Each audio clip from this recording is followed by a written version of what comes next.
Bismillahirrahmanirrahim. Assalamualaikum warahmatullahi wabarakatuh. Alhamdulillahirabbil alamin wa bihi nasta'inu ala umuri dunya waddin. Asyhadu an la ilaha illallah wahdahu la syarikalah wa asyhadu anna Muhammadan abduhu wa rasuluh. Allahumma shalli ala nabiyyina Muhammad wa ala alihi wa sahbihi wa ikhwanihi wa man tabi'ahum bi ihsanin ila yaumiddin, amma ba'd. Alhamdulillah, kita bersyukur kehadirat Allah Subhanahu wa Ta'ala oleh karena limpahan karunia dan kenikmatannya kepada kita semua, sehingga dapat melakukan berbagai macam aktivitas, kegiatan dalam keseharian kita, dan mudah-mudahan kegiatan-kegiatan dan seluruh aktivitas tersebut menjadi ladang pahala kita di sisi Allah Subhanahu wa Ta'ala, dan semoga Allah Subhanahu wa Ta'ala berkenan memberikan ganjaran pahala yang terbesar dan tersempurna di sisinya. Pada kesempatan kali ini, insya Allah kita akan membahas salah satu hadis Rasulullah Sallallahu Alaihi Wasallam yang masuk dalam kategori tema Amsalul Hadis atau permisalan-permisalan yang diangkat oleh Rasulullah Sallallahu Alaihi Wasallam di dalam hadis beliau. Kita tahu bahwasanya Al-Quran itu berisi dengan ada ayat-ayat yang mulia. Salah satu di antara metodologi Allah Subhanahu wa Ta'ala dalam menjelaskan dan mengungkapkan pelajaran-pelajaran di dalam Al-Quran adalah dengan metodologi amsal atau permisalan. Di dalam beberapa ayat Allah Subhanahu wa Ta'ala menyebutkan permisalan-permisalan yang secara sharih, secara jelas. Dan terkadang juga Allah Subhanahu wa Ta'ala menyebutkan permisalan-permisalan secara kinayah atau dalam bentuk kiasan. Tujuan dari itu semua tentu saja adalah untuk kita mentadabbur ayat-ayat Allah Subhanahu wa Ta'ala dan untuk kita serapi dan berupaya untuk kita fahami maksud dan kandungan dari permisalan-permisalan tersebut. Nah, demikian juga dengan baginda Rasulullah Sallallahu Alaihi Wasallam. Di dalam hadis-hadis beliau banyak mempergunakan permisalan-permisalan sampai diriwayatkan meskipun dalam dengan sanad yang lemah, namun salah seorang sahabat pernah mengatakan bahwa saya mengetahui ada 1000 permisalan dari Rasulullah Sallallahu Alaihi Wasallam, yang menunjukkan tentu saja bahwa Nabi SAW sangat sering mempergunakan permisalan-permisalan di dalam hadis-hadis beliau untuk menjelaskan tentang wahyu-wahyu Allah Subhanahu wa Ta'ala dan untuk menjelaskan hikmah-hikmah dan pelajaran-pelajaran yang sangat banyak, yang sangat dalam untuk kita semua. Nah, salah satu di antara permisalan yang disebutkan oleh Rasulullah Sallallahu Alaihi Wasallam yaitu permisalan seorang Muslim ibarat seperti pohon kurma. Dalam hadis yang sahih riwayat Bukhari dan Muslim yang diriwayatkan dari sahabat yang mulia Abdullah bin Umar radhiyallahu taala anhuma, beliau mengatakan, kami dahulu bermajlis bersama Nabi sallallahu alaihi wasallam. Kemudian Rasulullah sallallahu alaihi wasallam bersabda, "Inna minasyajari syajaratan la yasqutu waraquha wa innaha mathalul muslim. Fahdithuni ma hiya." Nabi sallallahu alaihi wasallam mengatakan, kata Abdullah bin Umar, "Inna minasyajari, sesungguhnya di antara pepohonan itu syajaratun la yasqutu waraquha." Ada satu pohon, kata Nabi, di mana pohon itu tidak akan jatuh dahannya atau tidak akan pernah jatuh daunnya. Kemudian wa innaha mathalul muslim. Nabi SAW mengatakan, dan pohon yang tidak pernah jatuh daunnya itu adalah permisalan untuk seorang muslim. Fahadithuni ma hiya, maka sampaikan, berikan jawaban dan pandangan kalian wahai para sahabatku, pohon apakah yang dimaksud tersebut. Kemudian apa kata Abdullah bin Umar? Fawaqa'an nasu annaha syajaratul bawadi. Jadi para sahabat yang hadir pada saat itu mengira, mereka menerka-nerka bahwasanya pohon yang dimaksud oleh Nabi SAW itu adalah pohon-pohon yang tumbuh di pedalaman Jazirah Arab. Wa waqa'a fi nafsi, adapun pada diri saya, maka menurut Abdullah bin Umar, maka pohon yang dimaksud itu adalah annaha syajaratul nakhli, bahwa yang dimaksud adalah pohon kurma. Maka para sahabat coba memberikan jawaban, pandangan tentang pertanyaan Nabi SAW tersebut. Namun sampai pada titik di mana sahabat tidak bisa memberikan jawaban yang benar kepada Nabi SAW, maka para sahabat kemudian mengatakan, haditsna ya Rasulullah mahiyah, sampaikan kepada kami ya Rasulullah, pohon apakah yang Anda maksud itu? Pohonnya tidak pernah jatuh dan tidak pernah gugur daunnya.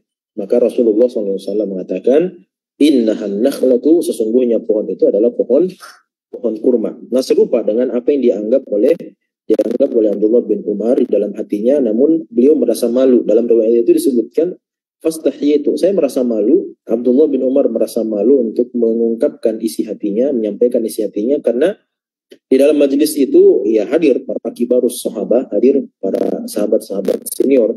Sedangkan Abdullah bin Umar pada saat itu masih berusia sangat belia, masih sangat muda, sehingga beliau merasa malu untuk menyampaikan jawaban beliau, pandangan beliau kepada Nabi di sisi hadirnya para sahabat-sahabat senior tersebut. Nah, ini adalah hadis yang diriwayatkan dari Rasulullah SAW, hadis yang sahih dan mengajarkan kepada kita hikmah yang sangat banyak tentu saja. Pelajaran yang paling pertama yang ingin kita ambil dari hadis ini bahwasanya dalam menyampaikan pelajaran, maka Rasulullah SAW terkadang mempergunakan beragam metode. Ya. Terkadang Nabi SAW berbicara dan bersabda sebagaimana biasanya.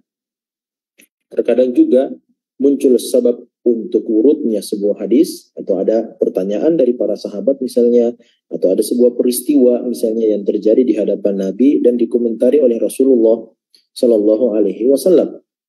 Ataukah seandainya misalnya Rasulullah SAW didatangi oleh malaikat Jibril, lalu kemudian Nabi diperintahkan oleh Allah SWT untuk menyampaikan informasi dan wahyu tersebut kepada para sahabat. Nah, ada beragam metode, beragam cara. Terkadang Nabi SAW menggunakan metode soal. Terkadang Nabi SAW bertanya kepada para sahabat, tujuannya adalah untuk menguji pemahaman para sahabat, sampai di mana pemahaman mereka, sampai di mana pengetahuan mereka tentang masalah tersebut. Makanya Nabi SAW terkadang bertanya kepada para sahabat Nabi SAW untuk mengetahui pengetahuan mereka terhadap masalah ini seperti apa. Baru setelah itu datang penjelasan dari Nabi SAW. Makanya dalam hadis ini Nabi SAW bertanya kepada para sahabat, hadithuni mahiyah, disampaikan kepada saya pohon apa yang saya maksud itu. Dalam hadis yang lain Nabi bertanya, atadruna mal ghibah, tahukah kalian apa itu ghibah? Para sahabat mengatakan, Allahu wa rasuluhu alam. Maka Nabi SAW mengatakan, dzikruka akhaka bima yakrah, engkau menyebutkan tentang saudaramu apa-apa yang dia tidak senangi. Dalam hadis yang lain juga Nabi mengatakan, atadruna mal muflis, tahu tidak kalian siapa itu orang yang bangkrut? Maka para sahabat menjawab, al-muflisu fina man la dirham lahu wala mata', orang yang bangkrut menurut kami adalah orang yang tidak punya lagi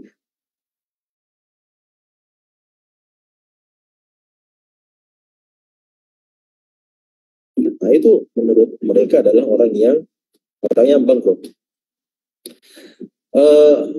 Lalu kemudian Nabi SAW setelah mendengarkan pertanyaan, jawaban para sahabat, maka disabdakanlah oleh Nabi SAW jawaban yang ingin disampaikan oleh Rasulullah SAW sesuai dengan wahyu yang datang kepada Rasulullah SAW. Nah, dalam hadis ini juga sama. Rasulullah SAW bertanya kepada para sahabat untuk menguji sejauh mana pemahaman para sahabat tentang masalah tersebut.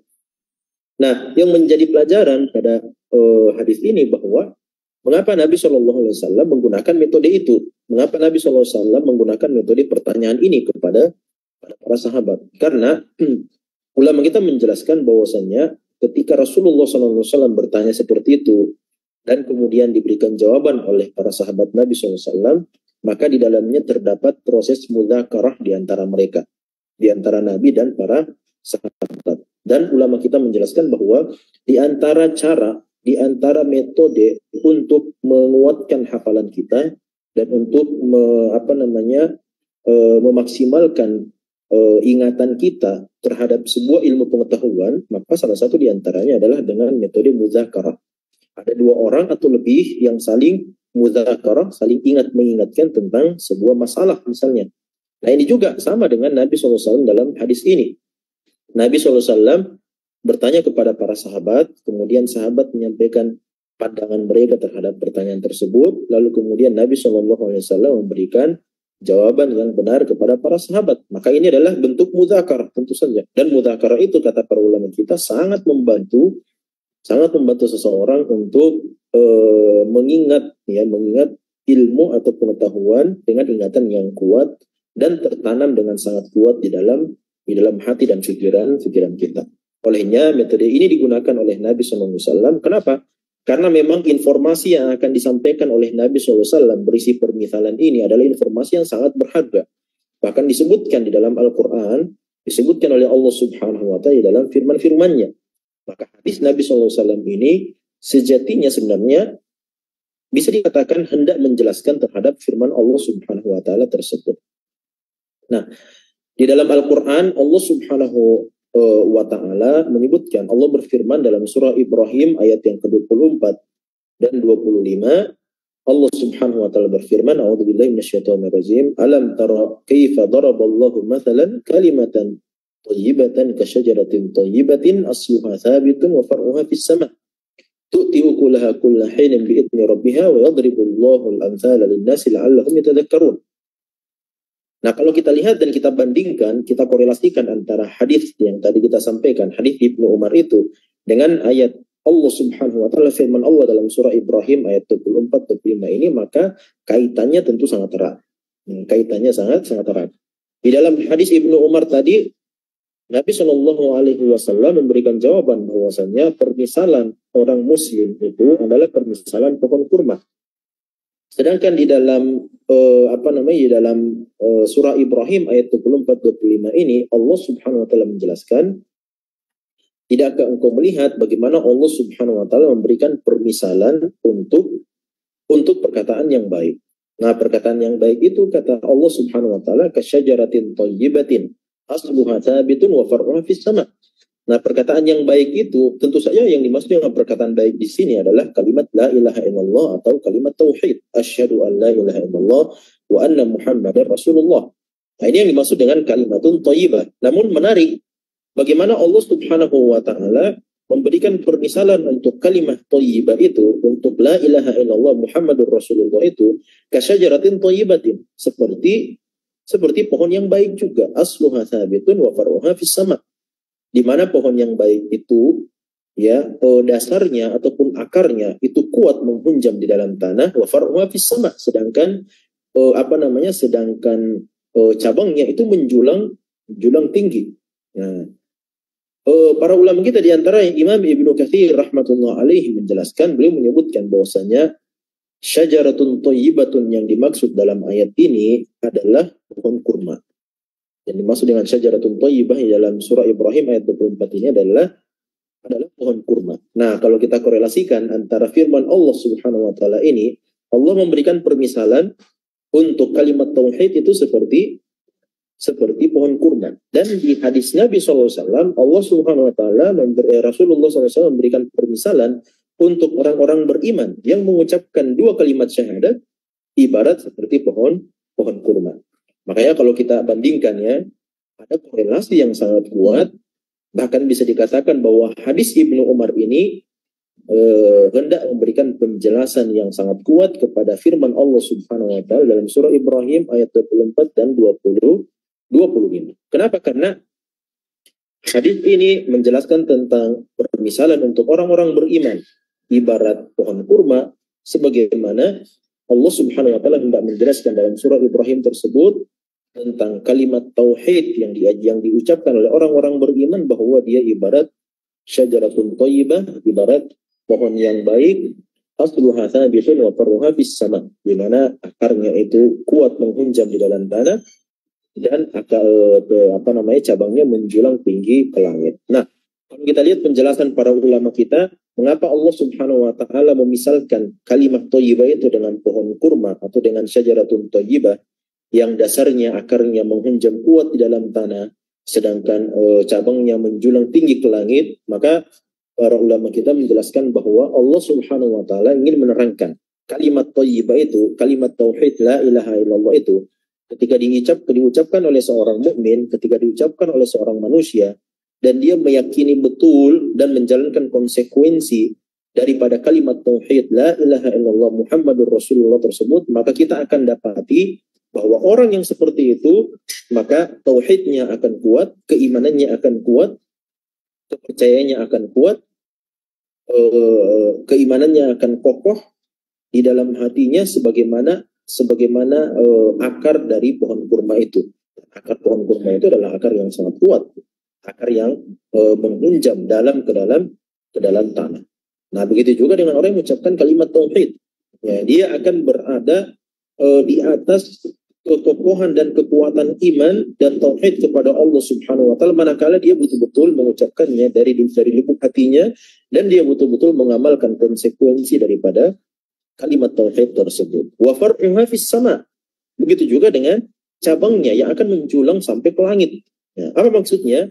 Bahwa orang-orang yang mengucapkan kalimat tauhid, orang-orang yang mengamalkan kalimat tauhid dalam kehidupannya, maka seluruh amalan-amalan yang dia kerjakan, seluruh amalan dan bahkan perkataan yang dia ucapkan akan sampai kepada Allah Subhanahu wa taala, akan menghunjam langit atau menghunjam naik ke langit Allah Subhanahu wa taala dan akan sampai kepada Allah.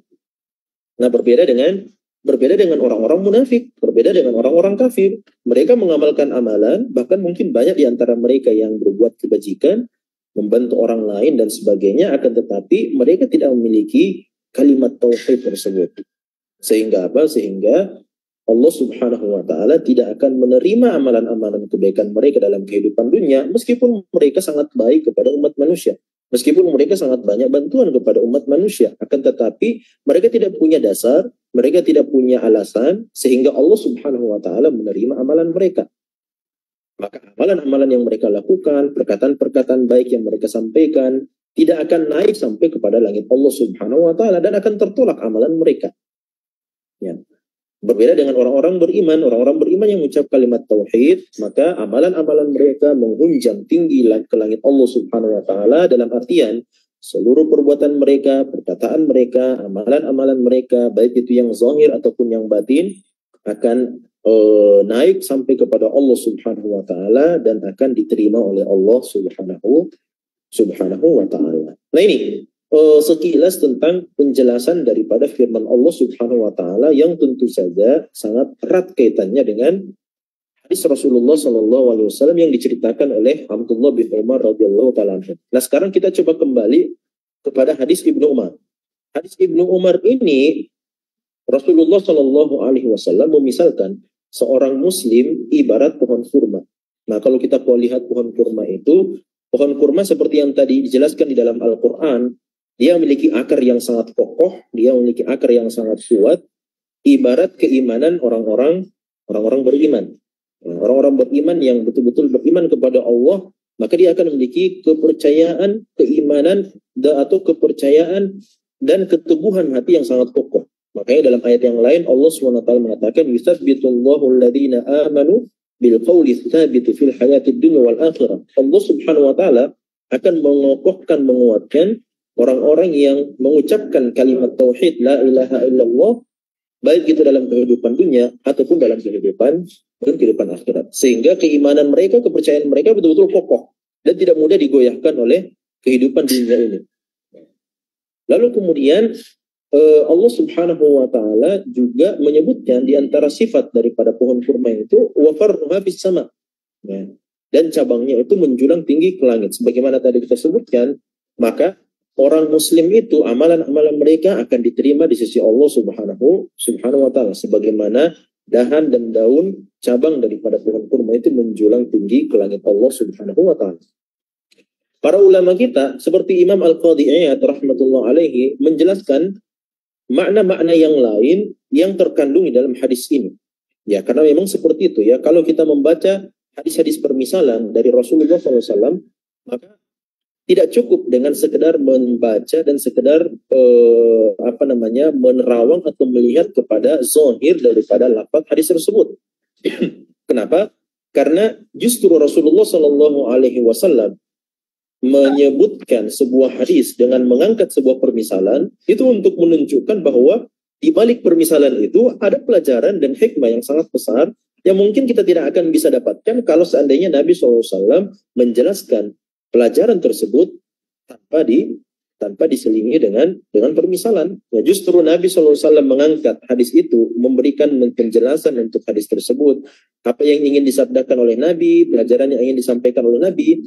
Justru karena dia tidak akan bisa difahami dengan baik dan tidak akan bisa difahami secara keseluruhan makna dan hikmahnya, ya, dengan lafaz-lafaz atau kata-kata yang biasa, sehingga Nabi SAW menyebutkan sebuah permisalan supaya dari permisalan itu kita betul-betul bisa menggali informasi yang sangat banyak, informasi yang luar biasa, agar kemudian kita bisa memahami maksud daripada sabda Rasulullah SAW dalam permisalan tersebut. Makanya Al-Qadhi Iyad menjelaskan bahwasannya di antara hikmah dan pelajaran yang luar biasa dalam hadis Ibnu Umar ini, bahwasannya pohon kurma itu kalau dia dimisalkan dengan seorang muslim, maka ada dua faidah yang sangat besar yang bisa kita ambil. Faidah yang pertama, bahwa seorang muslim itu adalah orang yang senantiasa menjaga keistiqomahannya kepada Allah Subhanahu wa taala. Makanya ketika salah seorang sahabat datang kepada Nabi, Sufyan ibn Abdullah radhiyallahu anhu, bertanya kepada Nabi SAW, "Ya Rasulullah, kulli kalimatan." Ya Rasulullah, sampaikan kepada saya satu kalimat yang tidak akan saya tanyakan kepada orang yang lain selain Anda. Maka Nabi mengatakan, "Qul amantu billahi tsumma istaqim." Nabi mengatakan, katakan saya telah beriman kepada Allah, kemudian istiqamalah di atas keimanan tersebut.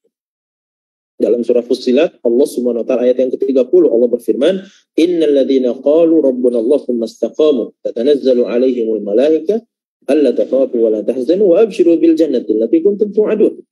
Ya. Oleh karena itu, keistiqomahan ini adalah hal yang sangat penting dalam kehidupan seorang muslim.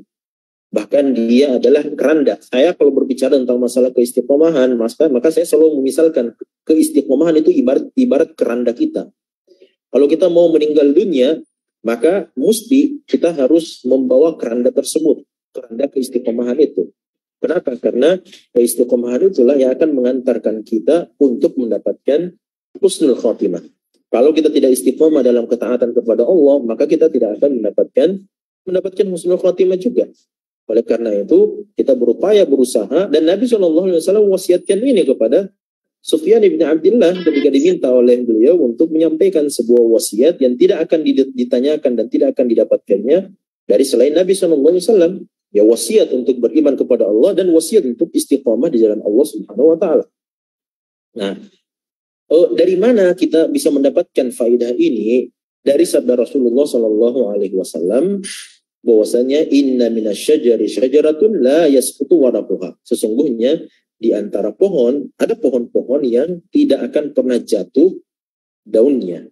Nah, ini adalah permisalan yang diberikan oleh Rasulullah SAW, bahwasanya seorang muslim itu senantiasa istiqamah dalam ketaatan dan ibadah kepada Allah Subhanahu wa taala. Sebagaimana pohon kurma itu tidak akan pernah jatuh dahannya, tidak akan pernah jatuh cabangnya, tidak akan pernah jatuh daunnya, kecuali apabila kita memotongnya, kecuali apabila kita menebangnya, maka pohon kurma tidak akan pernah menjatuhkan daunnya, tidak akan pernah menjatuhkan dahannya selama-lamanya. Ya, kecuali apabila kita sendiri yang memotong dahannya.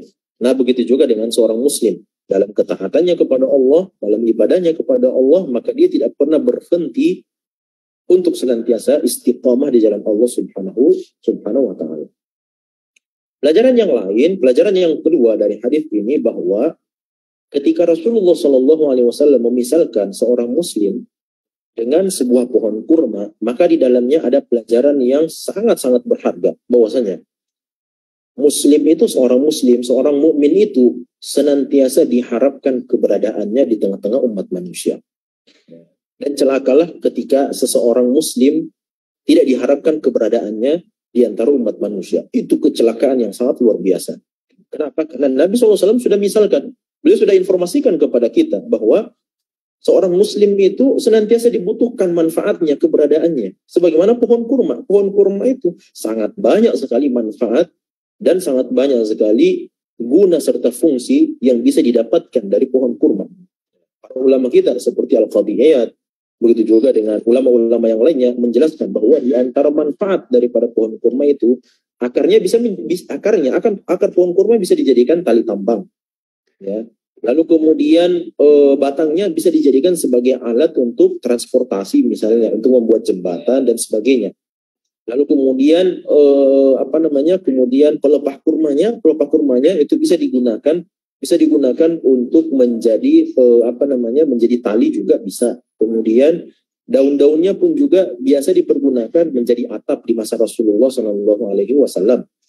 Kemudian buahnya apalagi? Ya, buahnya tentu saja adalah buah yang sangat-sangat istimewa. Buah kurma dengan segudang manfaat dan segudang fungsi dari buah kurma itu sendiri. Makanya Allah Subhanahu wa taala memuliakan ahlul jannah dengan buah kurma itu. Ya.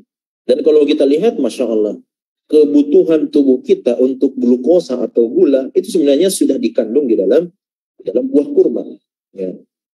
Nabi Shallallahu Alaihi Wasallam pun juga menjelaskan dalam sebuah hadis, barang siapa yang memakan buah kurma, yaitu kurma ajwa, kurma Nabi Shallallahu Alaihi Wasallam sebanyak 7 butir sebelum dia memasukkan apapun ke dalam perutnya di pagi hari, maka Allah akan menjaga dia melalui khasiat kurma itu dari berbagai macam penyakit serta terkenanya seorang dari sihir dan segudang manfaat daripada buah kurma itu. Selain itu, buah kurma itu bisa disimpan dan bisa tahan lama. Jadi berbeda dengan buah-buah yang lain. Buah-buah yang lain ketika kita berusaha untuk menyimpannya, maka dia tidak akan bertahan dengan lama. Tapi beda dengan pohon kurma atau buah kurma. Buah kurma itu bisa disimpan dalam waktu yang cukup lama. Sehingga kebutuhan seorang manusia, kebutuhan kita itu bisa terselamatkan dengan adanya buah kurma itu. Kenapa? Karena dia bisa disimpan dalam waktu yang cukup lama. Dan segudang manfaat, khasiat daripada pohon kurma itu, sehingga ini menjadi penjelasan dari hadis Nabi SAW bahwasanya Rasulullah SAW menginginkan seorang muslim, seorang mukmin itu dimanapun dia berada, kapanpun dia berada, maka dia seharusnya senantiasa memberikan manfaat kepada umat manusia yang hidup di sekitarnya. Makanya dalam hadis yang lain, Nabi SAW bersabda, khairun nas, sebaik-baik manusia, anfa'uhum linnas, adalah orang yang paling banyak manfaatnya kepada sesama umat manusia. Oleh karena itu, seorang muslim, seorang mukmin seharusnya menjadi orang yang senantiasa dibutuhkan di tengah-tengah masyarakat. Dibutuhkan dari sisi tenaganya, dibutuhkan dari sisi ide pikirannya, dibutuhkan dari sisi harta yang dia miliki untuk memberikan bantuan kepada saudara-saudaranya, dibutuhkan dari berbagai macam sisi. Apapun yang bisa diberikan oleh seorang muslim, apapun yang bisa diberikan seorang mukmin, manfaat apapun itu sepantasnya untuk kita berikan apabila memang betul-betul ada orang yang membutuhkan hal tersebut. Nah, dengannya kita bisa mewujud sebagai pohon yang dimisalkan oleh Rasulullah Sallallahu Alaihi Wasallam, yaitu pohon kurma, dan sebagai pohon yang dimisalkan oleh Allah Subhanahu Wa Taala di dalam Al-Quran, karena dia adalah pohon yang berberkah, dia adalah pohon yang mulia di dalam agama kita, sehingga kita pun juga akan mendapatkan keberkahan di dalam kehidupan kita, baik itu di dunia, apatah lagi di dalam kehidupan akhirat kelak. Mudah-mudahan ada manfaat dari apa yang kita sampaikan, yaitu pelajaran-pelajaran dari hadis Rasulullah Sallallahu Alaihi Wasallam ini, dan mudah-mudahan Allah memudahkan langkah kita semuanya. Subhanakallahumma bihamdik, asyhadu an la ilaha illa anta astaghfiruka wa atubu ilaik. Wa akhiru da'wana anil hamdulillahi rabbil alamin. Wassalamualaikum warahmatullahi wabarakatuh.